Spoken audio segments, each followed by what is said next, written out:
지난 시간 2시간을 통해서 그리스도는 모든 믿는 자에게 의를 이루기 위하여 율법의 마침이 되시느니라 하시는 이 말씀이 어떠한 의미인지 자세하게 제가 말씀을 전하였습니다. 그리고 지난 시간에는 율법으로 말미암는 의, 그리고 6절에 믿음으로 말미암는 의, 이 두 가지 의를 말씀드리기 위하여서 지금 사도 바울이 인용하고 있는 이 말씀, 레위기 18장의 말씀, 신명기 30장의 말씀, 구약 성경에서 두 구절을 읽고 또 자세히 설명을 해드렸습니다. 율법으로 말미암는 의는 어떤 의라고 그랬습니까? 율법의 1.1획도 전부 다 흐트리지 아니하고 평생 매 순간 그 율법을 다 지켜서 사람의 힘으로, 사람의 순종으로 획득하여서 얻는 의라고 했습니다. 그래서 이 의는 이 땅에 사는 사람들 중에 그 누군가가 만들어낼 수 있는 의였습니까? 절대로, 그죠? 그 정몽주의 시 가운데 그런 게 있잖아요. 사람이 죽고 골백번이 아니고 누가 골백번이라 그랬어요. 요즘 MZ세대는 골백번 고쳐주고 그러는가 봅니다. 100번 고쳐주고 그 다음요 넋이라도 있고 없고 뭐 그렇게 한다고 할지라도 절대로 획득할 수 없는 자신의 의지로는 그런 의가 율법의 의예요. 율법이 말하는 바 모든 것이 다 지켜져야 됩니다. 근데 이 살아가는 모든 시간과 날들 중에 어느 한 정점에서 순간 뭐 1시간 그 하루 지켜지는 게 아니에요. 모든 시간 다 지켜져야 돼요. 그죠? 그러니까 그것을 누가 할 수 있다는 말입니까? 막 살다 보면 뭐 억울해서 막 분해서 화를 내는 날들도 많은데 그런 날들 중에 어떻게 그 율법을 다 지켜냅니까? 이게 불가능한 것을 제가 이 모양 저 모양으로 자세히 말씀을 드렸습니다. 그런데 믿음으로 말미암는 의는 이같이 말하되 하면서 이제 이 믿음으로 말미암는 의를 말하고 있는데 우리 잠깐 여러분의 기억을 더듬기 위해서 신명기 30장 다시 한번 펴보시기 바랍니다. 신명기 30장에 28장부터 시작된 모세가 마지막 설교를 하면서 하나님께서 그들에게 주시는 율법을 지킬 때에 주시는 축복과 지키지 않을 때에 주시는 화, 저주에 대해서 자세히 말하고 나서 여기 이제 30장에 복 받는 길을 다시 한번 결론적으로 말하고 있습니다. 어떻게 해야 복을 받아요? 30장 9절과 10절에 보니까 이 율법책에 기록된 모든 말씀, 그의 명령과 규례를 어떻게 지키래요? 마음을 다하며 뜻을 다하여 내 하나님 앞에서 지키고 하나님께 그렇게 돌아오면, 그러니까 하나님께 돌아온다는 것은 어디 멀리 갔다가 성전으로 오는 거, 뭐 다른 데서 있다가 주일날 되면 교회로 오는 거, 이거를 돌아온다고 하지 않습니다. 이거는 장소의 이동일 뿐이에요. 하나님께 돌아온다는 것은 뭐가 돌아오는 거예요? 그 율법과 명령과 규례를 거기에 쓰여진 그대로 전부 다 어떻게 하는 거예요? 지켜 행하는 거예요. 근데 어떻게, 얼만큼 열심히 마음을 다하고 내 힘을 다하고 뜻을 다하여서 그러니까 이거는 뭐 평생에 이것만 해도 다 못할 만큼 귀중한 일인데 그렇게 지키라는 거예요. 그러면 복을 주신답니다. 근데 이스라엘 백성들이 아이고 이거 어려워, 11절에 보니까 30장 11절에 아이고 어려워라, 이걸 누가 그렇게 그런 수준으로 지켜내나 하는 생각을 모세의 설교를 들으면서 마음에 딱 품고 있으니까 연이어서 이렇게 말했어요. 11절 시작. 내가 오늘 네게 명령한 이 명령은 네게 어려운 것도 아니요 먼 것도 아니라. 이 말은 지금 모세가 하고 있지만 실제 내가는 누구예요? 여호와 하나님이신 거예요. 그죠? 모세의 입을 통해서 말씀하시는. 그러니까 이스라엘 백성들아, 나의 사랑하는 백성들아, 내가 말하는 이거는 너희가 생각하는 것처럼 그렇게 어려운 것도 아니다 하면서 그들이 생각하는 그 마음속에, 생각 속에 있었던 그 생각을 끄집어내서 하나님이 이렇게 말합니다.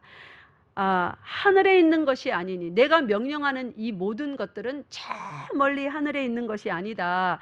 네가 이르기를 누가 우리를 위하여 저 하늘에 올라가서 그 명령을 지금까지 기록하여 주시고 모세를 통해 말씀해 주신 그 명령을, 그 고상하고 거룩하고 의로운 명령을 하늘 꼭대기까지 올라가서 그걸 끌어내려와서 우리에게 들려서 우리가 행하게 하겠는가? 그렇게 우리가 여호와께로 돌아가게 만들겠는가? 누가 그렇게 만들어요? 모세가 그렇게 했습니까? 지금 누가 인도자예요? 이스라엘 백성의 신명기에서 모세였죠. 근데 모세가 그렇게 못했단 말이에요. 모세를 따라다니면서 이스라엘 백성이 40년을 광야를 돌면서 한 일이라고는 1세대가 전부 다 죽는 일 뿐이었습니다. 그러니까 이스라엘 백성이 그러는 거예요. 어렵다. 이 말씀을 도대체 누가 저 하늘 꼭대기가에 가서 갖고 와서 우리한테 다 들려줘서 행하게 할까? 이건 너무 어려운 말씀이다. 또 이렇게도 생각합니다. 저 바다 끝에 가서 13절, 저 바다 끝에 우리에게서 멀리 있는 이 거룩한 말씀, 누가 거기에 이르러서 그 바다를 건너가서, 그러니까 이 바다를 건넌다는 말은 인생의 모든 질고를 지고 가는 이 인생의 험악한 삶, 이거를 다 건너가서 그 고상한 말씀을 갖고 와 우리에게 들려 행하게 할까? 누가 인생에서 완벽한 승리를 이룰까? 결국 그 말이에요. 그런 사람은 아무도 없다. 그러니 이건 너무 어렵다. 이렇게 하니까 그렇게 할 것도 아니다. 그렇게 할 것도 아니다. 너희들 그렇게 말하지 말아라. 왜냐하면 14절 시작. 오직 그 말씀이 내게 매우 가까워서 내 입에 있으며 내 마음에 있은즉 내가 이를 행할 수 있느니라. 아멘. 이들에게는 아직 비밀로 이렇게 감추어져 있는 말씀이에요.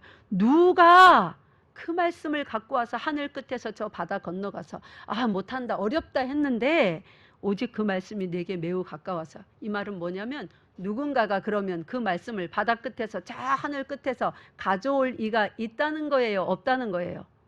있다는 거예요. 지금 이스라엘 백성은 신명기 30장에서 어떻게 생각해요? 아무도 없다. 누가 그 말씀을 우리한테 가져와서 우리에게 말해서 실제로 우리가 그거를 행하며 살 수 있게 하겠는가? 그럴 리는 아무도 없다. 이제 모세도 죽는다고 했잖아요. 우리 모세 선생님도, 이 지도자도 죽는 판에 누가 그 말을 우리 삶에서 행하게 할까? 근데 아니래요. 여호와 하나님께서는 오직 그 말씀이 내게 얼마나 가까워요? 매우 가까워서. 그러니까 누군가가 그 말씀을 가져다가 이들에게 주는데 얼마나 가깝게 주냐면, 지금 이스라엘 백성들에게 말씀 신명기에서는 어느 정도로 가깝게 있어요? 네? 신명기에서는 성전 안에 있잖아요. 성전에 아직 안 지어졌지만 어디요? 성막, 지성소 안에, 그죠? 얼마나 가까워요? 손도 못 대죠. 쳐다보지도 못하죠. 쳐다보기만 해도 어떻게 해요? 다 죽습니다. 딱 지명된 대제사장 외에는 그 말씀이 기록된 그 두 돌판이 들어있는 법궤 안에, 그 법궤안이 아니라 지성소 안에 들어가지 못합니다. 법궤를 바라볼 수도 없습니다. 그러니까 이스라엘 진영 내에 거하기는 하나, 말씀이 그들에게 그 정도 가깝기는 하나 그들의 입에 있고 마음에 있지는 못해요. 두루마리에 기록된 말씀도 함부로 그들은 만지지도 못합니다. 제가 유럽에 선교 여행을 갔을 때 보니까 옛날 오래된 그 캐톨릭, 그 천주교 성당에 이 엄청나게 큰, 이 강대상만 했나 봐요. 그 위에 면이. 그렇게 큰 가죽으로 제본이 된 성경이 하나 있었는데 저는 들지도 못할 만큼 무거웠습니다. 아주 굉장히 두꺼운 가죽 제본으로 돼서 안에 이제 성경의 말씀이 써 있어요. 그리고 여기에 구멍이 이만하게 쇠로 뚫어가지고 쇠로 이렇게 구멍을 만들어서 죄수들이 영화에 보면 이렇게 착고에 채인 그 쇠사슬 있잖아요.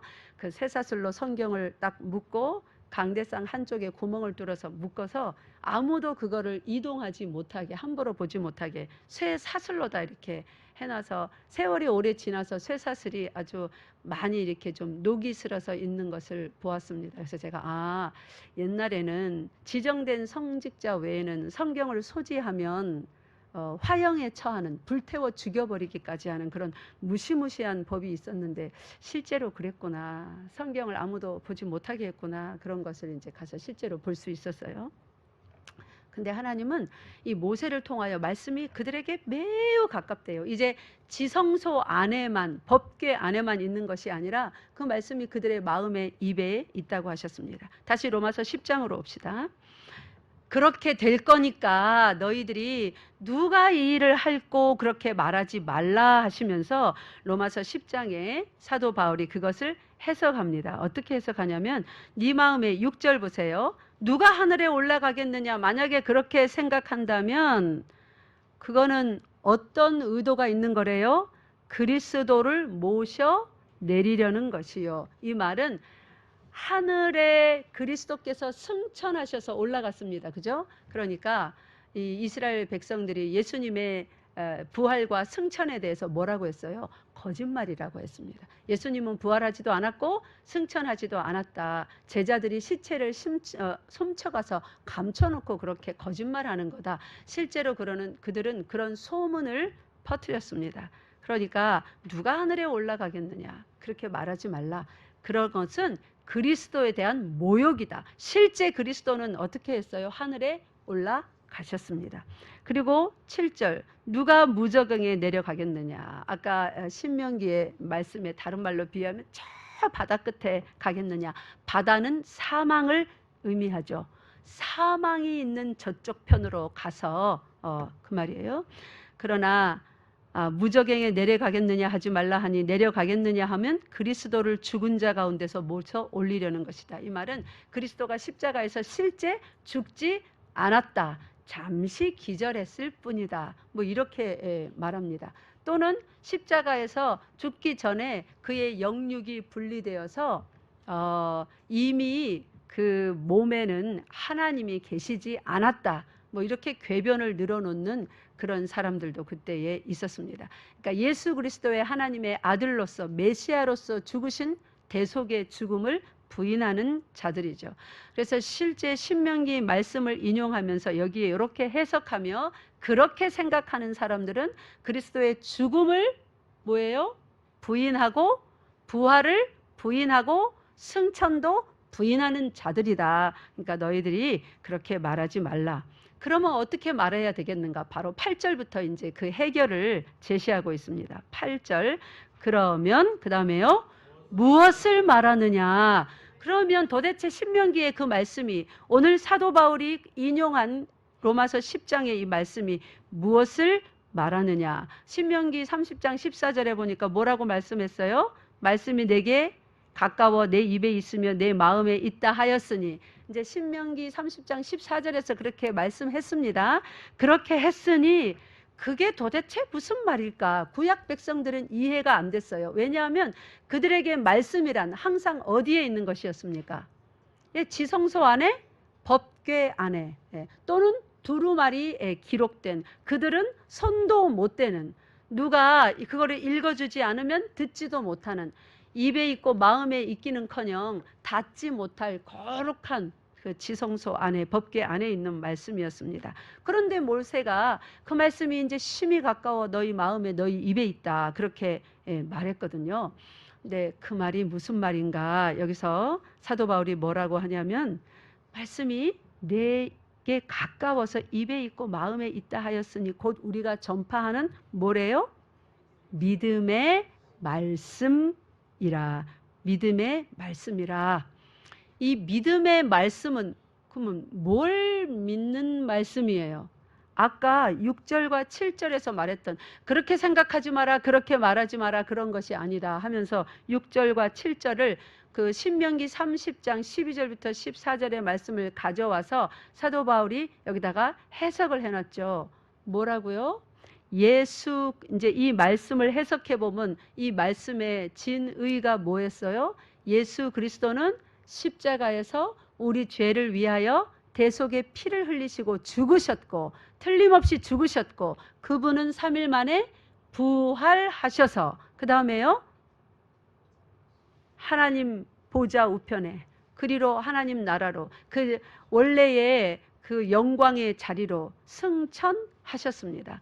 그러니까 그것을 지금 사도 바울이 이전에는 믿지 않아서 스데반 집사를 죽이는 일에 가담했었어요. 교회를 파괴하는 일에 앞장섰었습니다. 근데 이제 사도 바울이 그것을 믿는 자가 된 거예요. 믿음의 말씀이라는 것은 그냥 뭐 전체 성경 말씀 이렇게 해도 되나, 정확하게 지금 타겟이 되는 그 부분이 있어요. 그게 뭐냐면 성경 전체가 우리에게 가르쳐 주는 바, 예수 그리스도는 우리 죄를 대신하여서 죽으셨고 약속대로 3일 만에 부활하셨고 하나님 나라로 승천하셨고 이제 다시 오실 예수님이신 거예요. 그것을 전파하고 있고 사도 바울은 그것을 믿는 그리스도인이 되었습니다.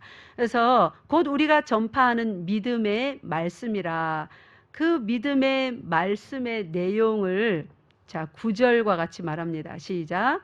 내가 만일 내 입으로 예수를 시인하며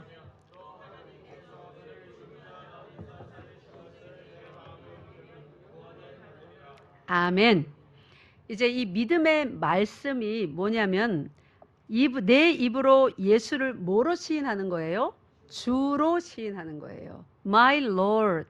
주로 시인하는 것은 사도행전에 보면은 임금과 구주로 이렇게 표현하는 부분이 있습니다.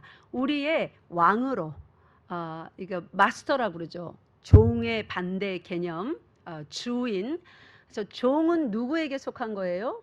주인에게 속한 거예요. 내가 당신에게 속하였습니다. 즉 종은 어떻게 해서 그 주인의 종이 되는 거예요? 주인이 돈을 지불하는 거잖아요. 그죠? 보통 종 한 사람의, 남자 종 한 사람의 가격이 이 시대에 얼마였습니까? 그래서 예수님도 그 가격에 팔렸습니다. 예? 은 30냥이었죠. 그래서 예수님도 그렇게 팔렸잖아요. 종 팔리는 것처럼. 그래서 주인이 30냥을 내고 한 사람의 종을 사오는 거예요. 그것처럼 그렇게 하면 이제 그 종은 그 주인의 종이 되어서 주인의 소유물이 됩니다. 주인이 일어나면 종도 일어나는 거예요. 아까 방금 잠들었는데요. 그런 거 필요 없어요. 주인이 밖에 나가면 종도 따라 나가야 되는 거예요. 주인이 어디를 가든지 종은 주인이 가는 대로 가고 멈추면 멈추고 뭘 하라고 하면 하라는 것만 하고 하지 말라고 그러면 아무리 하고 싶어도 안 해야 됩니다. 그것이 이제 주인과 종의 관계예요. 근데 네 입으로 예수를 주로 시인한다는 것은 뭐냐면 예수님이 우리의 주인이라는 것을, 왕이라는 것을 고백한대요. 여기에 뭐가 들어있냐면 그분이 나를 사신 거예요. 얼마 내고 사셨을까요? 에? 얼마 내고 사신 거예요? 여러분을 사셨대요. 그게 예수를 주로 고백하는 거예요. 오늘 세례를 받으신 여러분이 예수 그리스도를 여러분의 주인으로, 하나님으로 고백하는 건데, 왜냐하면 그분이 나를 사셨습니다. 이 고백이 거기에 포함된 거예요. 얼마 내고 사셨어요? 1,000만 원쯤 내셨을까요? 얼마요? 따라하세요. 예수 그리스도의 목숨. 예, 그분이 사람의 몸을 입고 오셨잖아요. 그분의 몸을 내어 주어서 내 죄값을, 여기 십자가에서 피 흘려 죽으시면서 피 한 방울도 남기지 아니하고 다 쏟아 주셨어요. 그렇게 우리를 사셨어요. 영원히 죽을 수밖에 없는 우리를 사서 당신의 나라의 백성이 되게 하셔서 이제 영원히 죽을 우리들을 어떻게 하게 하셨어요? 따라하세요. 영원히 살게 하셨다. 예, 이게 예수를 주로 고백한다는 거예요. 영원히 살게 하셨습니다. 믿습니까? 오늘 세례 받으시는 여러분 믿습니까? 예, 영원히 살게 하셨어요. 그래서 당신이 나를 사셨습니다. 당신의 피로 값주고 목숨을 내어 주셔서, 그것이 예수를 주로 고백한다는 거예요. 그럼 이거는 오늘 세례 받으시는 이 분들이 이제 일어서서 서야 갈 건데 이렇게 한 번 고백하는 겁니까? 아니요. 그것을 내 평생에 고백하는 것입니다. 내 평생에 고백하는 거예요.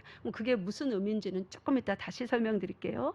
내 평생의 고백이 되어야 하며, 또 하나님께서 그를 죽은 자 가운데서 살리신 것을 내 마음에 어떻게 해요? 믿으면. 그분을 죽은 자 가운데서 살리신 거를 믿는 게 우리한테 왜 중요한 거예요? 자 보세요. 예수님께서 우리 죄를 위하여 대신 죽어주셨습니다. 죽고 끝나버렸으면 우리의 신앙생활에 의미가 있습니까? 어떤 위대한 분이 있었는데 내 죄 때문에 대신 죽으셨대. 참 고맙구나. 끝이에요. 그래갖고 뭐 어땠던 거? 나도 죽을 건데. 근데 그게 끝이 아니라 여기 보니까 하나님께서 그를 죽은 자 가운데서 살리셨대요. 이 말을 우리가 우리 마음에 믿으면 구원을 받는다. 이건 뭐냐면 아까 예수님께서 그의 피로 우리를 샀다고 그랬잖아요. 그죠? 그럼 우리는 누구의 소유물이에요? 예수 그리스도의 소유예요. 성경에서는 이것을 예수님은 머리, 우리는 그분의 몸, 이렇게 딱 붙은 거예요. 예수님은 머리고 우리는 몸이에요. 이제 혼연일체입니다. 누구도 로마서 8장에서는 그 무엇도 예수 그리스도의 사랑에서 자기 자신의 목숨을 바쳐서 피를 다 쏟으면서 우리를 대신하여 죽으신 만큼 이렇게 우리를 사랑하셨어요. 그 사랑으로 우리를 꽉 붙잡으셨어요. 그죠? 이 사랑에서 로마서 8장에 보면 그 어떤 것이 이 사랑에서 우리를 끊어낼 수 있다고 합니까? 어떤 것이 끊을 수 있대요? 우리가 죄를 갖다 뭐 살인을 많이 저지르면 이제 예수님이 우리를 버릴까요? 예? 뭐 사기를 막 치고 다니면 이 사랑에서 이제 끊어질까요? 아니요.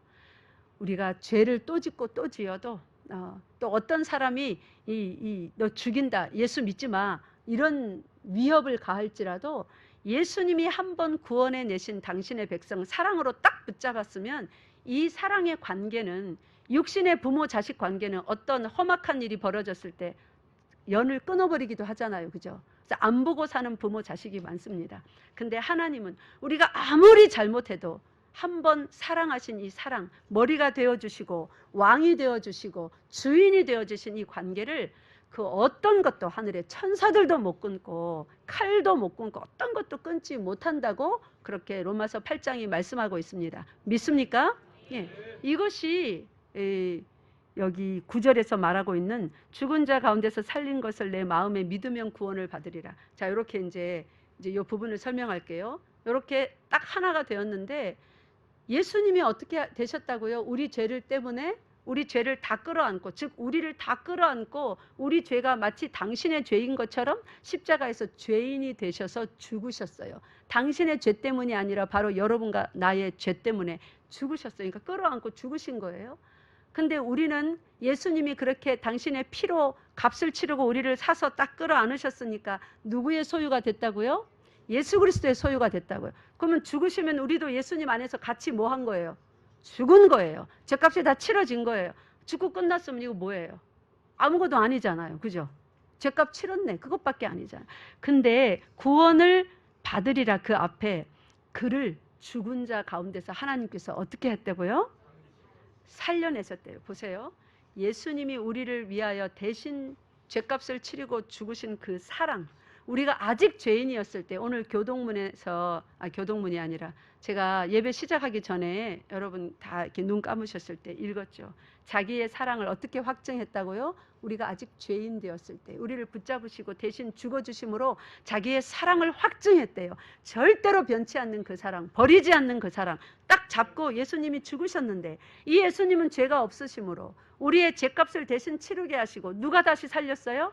하나님이 다시 살린 거예요. 자, 보세요. 이게 여러분과 접니다. 예수님이 우리를 꽉 사랑으로 붙드셨어요. 대신 죄값을 치르시면서 품에 안고 죽으셨어요.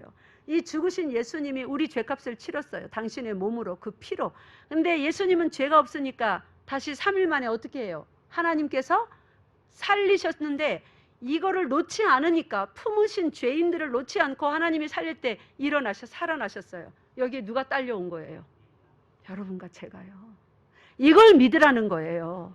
아무도 예수님이 한번 붙잡으신 여러분과 저 그 사랑 속에 있는 우리를 이걸 떼어놓지 못하는 거예요. 그래서 예수 부활, 누구 부활? 에? 아직도 모르세요? 예수 부활? 따라합시다. 예수 부활, 나의 부활. 예수 부활, 나의 부활. 내가 선한 일을 하고 뭐 예배 잘 드리고 봉사 잘하고 해서 부활하고 천국 가는 게 아닙니다. 예수님이 대신 죄값 치러주시고 하나님이 예수님을 일으키실 때 예수님이 우리를 놓지를 않으신 거예요. 그 품에 꽉 끌어 안으시고 이미 당신의 몸이 되었으니까 예수님이 부활 죽음에서 일어나실 때 우리도 그 안에서 일어난 거예요. 예수님이 하나님 우편에 앉히우실 때 이미 우리도 하나님 우편에 앉히운 거예요. 믿습니까? 그 믿음으로 우리는 그 천국을 바라보고 이미 하나님 편에서 이루어진 그 뜻이 어디에서도요? 땅에서도 이루어지이다. 그렇게 주기도면에 항상 고백하며 사는 것입니다. 이것이 에베소서 2장에 기록되어 있어요. 에베소서 2장 가봅시다.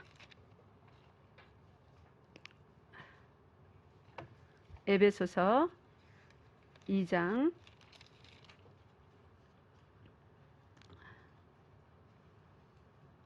4절부터 6절까지 다 함께 큰 소리로 읽겠습니다. 시작.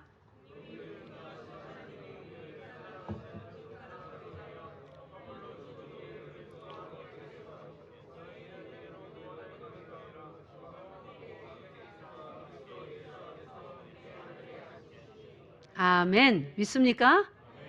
우리를 어떻게 했다고요? 함께 일으키시고 또요. 어디다가 앉히셨대요? 하늘에 함께 앉히셨대요. 이미 여러분이 하늘나라의 시민으로서 그곳에 예수님과 함께 앉아 있음을 믿습니까? 아멘. 이제 그것을 우리 눈으로 볼 날이 온다고요. 언제 눈으로 봅니까? 예수께서 다시 오시는 날. 우리에게 어떤 몸을 주세요?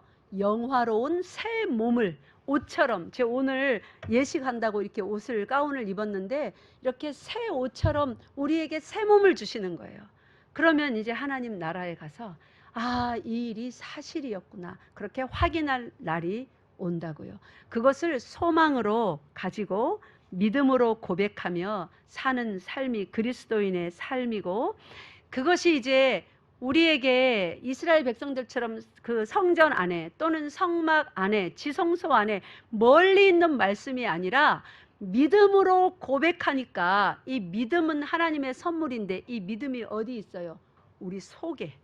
믿음의 주인은 누구십니까? 믿음의 주요 완전케 하시는 이인, 그 예수님이 우리 속에 들어와 계시잖아요. 그러니까 마음으로 어떻게 할 수 있게 된 거예요? 믿을 수 있게 된 거예요. 믿음의 말씀이 된 것입니다. 믿습니까? 마음으로 믿으니까 이 마음에 있는 모든 것은 어디를 통하여 밖으로 나가요?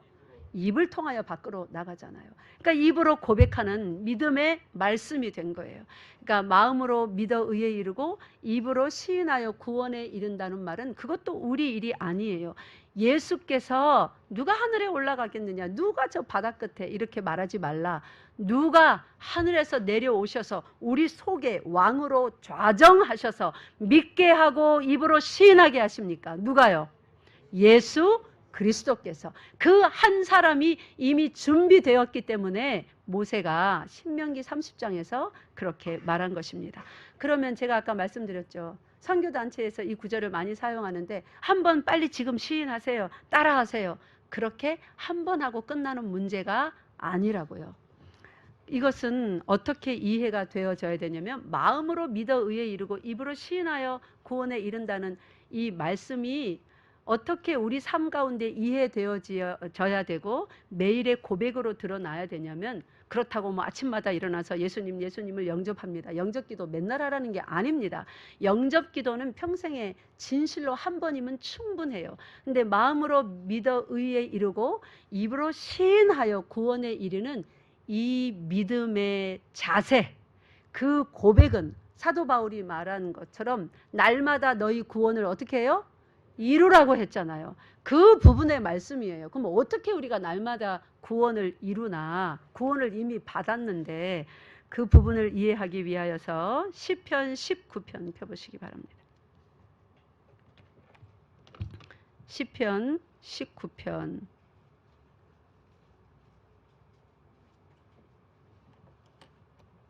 이 시편 19편은 하나님의 피조 세계를 이렇게 읊은 시 중에서 가장 널리 알려지고 또 애송되는 그런 시입니다.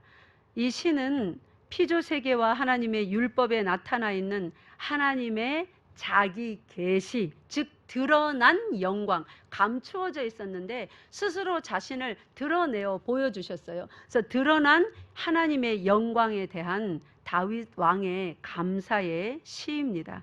그래서 이 19편의 1절부터 6절이 피조 세계 속에 나타난 하나님의 영광에 관해서 노래하고 있고, 이제 또 7절부터 10절에는 율법에 드러난 하나님의 영광. 그러니까 이 모든 피조 속의 세계 속에 하나님께서 그의 영광을 디스플레이, 백화점에 디스플레이 하는 거 뭔지 알죠? 상품들 잘 보이게 소비자들이 보고 사가라고 멋있게 디스플레이 하잖아요. 그것처럼 이 모든 피조 세계, 우리가 살아가고 있는 이 자연계 속에다가 하나님께서 자신의 영광을 디스플레이 해놨대요. 나무 속에, 산 속에, 구름 속에, 해, 달별 속에, 이 땅 위에 기식하는 모든 동물들, 사람들 속에 그의 영광을 디스플레이 해놨대요. 그래서 우리가 뭐 그랜드 캐년 같은, 뭐 설악산 같은, 뭐 이런 놀라운 자연 앞에 서면 뭐라고 해요? 우와, 이거는 분명히 신이 있어서 사람이 만든 게 아니다. 막 역사책 뒤지면서 이거 누가 만들었을까? 그랜드 캐년. 그런 바보는 이 세상에 없습니다. 그죠? 그런 자연 앞에 전부 다 경외감을 느낍니다. 누구한테 경외감을 느껴야 돼요? 하나님 앞에. 근데 배우지도 않았는데 굉장히 아름답다고 고백하며 두려움까지, 너무 아름다워서, 너무 광활하고 위대해서 느끼는 두려움이 있어요. 그거를 하나님 앞에서 느껴야 되는 그 두려움, 그것이 경외입니다. 근데 경외를 어디서 느껴요? 광활한 대지 앞에서, 피조물 앞에서. 그건 뭐예요? 하나님의 영광이 그 속에 디스플레이 되어 있다는 말이에요. 그것을 1절부터 6절까지 노래합니다. 7절에서 10절은 뭐냐면 그 피조 세계 속에 그 영광보다 더 깊은 영광, 하나님의 율법의 말씀을 두셨는데 거기에 표현된 하나님의 영광을 노래하고 있습니다. 그리고 11절부터 13절은 피조 세계 속에 드러난 하나님의 영광, 그리고 그 안에 담아둔 마치 계란의 노른자처럼, 뭐 안고 없는 찐빵은 뭐다? 안고 없으면 그게 찐빵입니까? 그것처럼 이 피조 세계가 하나님의 율법이 없으면, 하나님의 임재가, 그 영광이 담겨지지 않으면 이거 아무것도 아니에요. 그런 것처럼 이 사과 안에 씨가 없으면 말이 됩니까? 그런 것처럼 진짜 영광으로서 하나님의 율법을 그 피조 세계 속에 딱 담아놨단 말이에요. 그 놀라운 영광을 7절부터 10절. 그런데 그러한 광경 앞에 죄인인 다윗 왕이 딱 서니까 자기가 너무 초라한 죄인일 뿐인 거예요. 그래서 내 허물을 깨닫게 하여 주시옵소서. 나의 죄를 용서하시고 내가 고의로 죄를 짓지 말게 하옵소서. 이런 놀라운 하나님 앞에서 내가 죄인으로 살고 죄인으로 죽는 것이 너무나 두렵사오니 내게 은혜를 베푸사 죄가 나를 주장하지 못하게 하시옵소서. 벌벌벌 떨며 경외심으로 하나님 앞에 노래합니다. 그러면서 14절, 나의 반석이시여 나의 구속자이신 여호와여, 내 입에 시작, 말과 마음의 묵상이 주님 앞에 연락되기를 원하나이다. 이게 뭐예요? 내가 마음으로 믿어 하나님의 창조주 되심과 하나님의 구원자 되심을 마음으로 믿기를 원하옵나이다. 나의 마음으로 믿는 이 믿음이 하나님 앞에 연락되어 마음으로 믿어 의에 이르고 내 입의 말, 내 입의 말의 모든 이 피조 세계 앞에서, 하나님의 율법 앞에서 내 입의 모든 말에 이 고백이 하나님께 연락되기를 원하옵나이다. 그래서 내가 입으로 시인하는 그것으로 인하여 내가 구원받기 원합니다. 하나님은 놀라운 창조주요 구원자이십니다. 대자연 앞에서, 그리고 그 속에 두신 하나님의 말씀, 그 율법 앞에서 깨달은 거예요. 근데 우리는 다윗 왕보다 못한 처지입니까? 더 나은 처지입니까? 우리는 대자연 앞에서, 그곳에 두신 율법 앞에서, 율법의 실체이신 누구까지요? 예수 그리스도까지 오셨잖아요. 그래서 대자연과 율법과 그 실체이신 예수 그리스도 앞에 서서 우리가 마음으로 하나님의 이 창조 세계를 묵상하고 말씀을 묵상하고 예수 그리스도를 묵상하며 입으로 시인하고 고백해야 되는 그런 우리들입니다. 대자연 앞에서도 경외감을 느끼며 사람들은 거기다가 빕니다. 큰 나무 앞에서 굉장한 두려움을 느낍니다. 그 나무가 귀신같이 생겨서가 아니에요. 너무나 웅장함에 압도되어서 그 웅장한 그 영광의 빛은 누구로부터 주어진 거예요?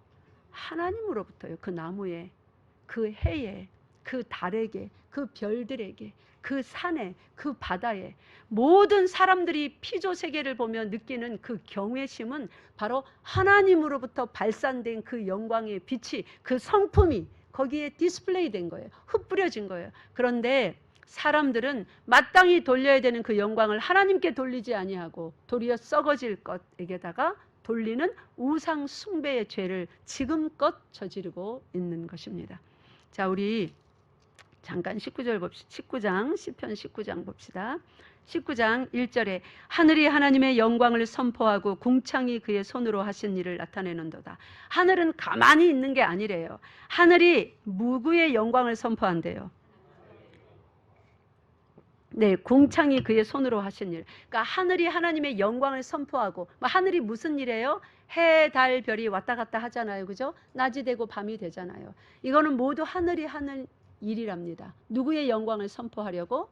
하나님의 영광을. 궁창, 하늘과 땅 사이의 이 공간요. 이 궁창도 하나님이 하라고 하신 일을 지금까지 성실하게 한대요. 2절, 날은 날에게 말하고 밤은 밤에게 지식을 전하니. 제가 이 말씀 묵상하다가 굉장히 은혜를 받았습니다. 왜 저녁이 되고 아침이 되니 하나님이 보시기에 좋았더라. 그 말을 왜 하셨는지 제가 드디어 이해가 됐어요. 왜 날은 저녁이 되고 아침이 되니? 하나님이 보시기에 좋았더라. 저녁이 되고 아침이 됐는데 뭐가 보시기에 좋았다는 말인가? 내가 오늘 창조한 피조물을 보니 보시기에 좋았더라. 뭐 이래 해야 되는데 저녁이 되고 아침이 되니 보시기에 좋았더라. 자꾸만 그러세요. 그죠? 그게 도대체 무슨 말이야? 제가 그동안 좀 숙제였었거든요. 근데 이 시편 말씀과 로마서 말씀을 같이 묵상하다가 깨닫게 되었어요. 날은 날에게 말을 한대요, 여러분. 여러분이 여러분 옆 사람에게 말할 수 있죠. 이 날들도요. 오늘이 내일에게 말을 하는데 언제 말을 하냐면 저녁이 되면 그 다음 날이 준비되잖아요. 그 다음 날에게 마치 릴레이 선수처럼 얘야 하나님께서 오늘 이런 일을 행하셨다. 그 다음 날이 되면 이런 일을 행하신 하나님을 찬양해야 돼. 그러면 그 다음 날이 받아서 또 찬양하는 거. 어떻게 찬양해요?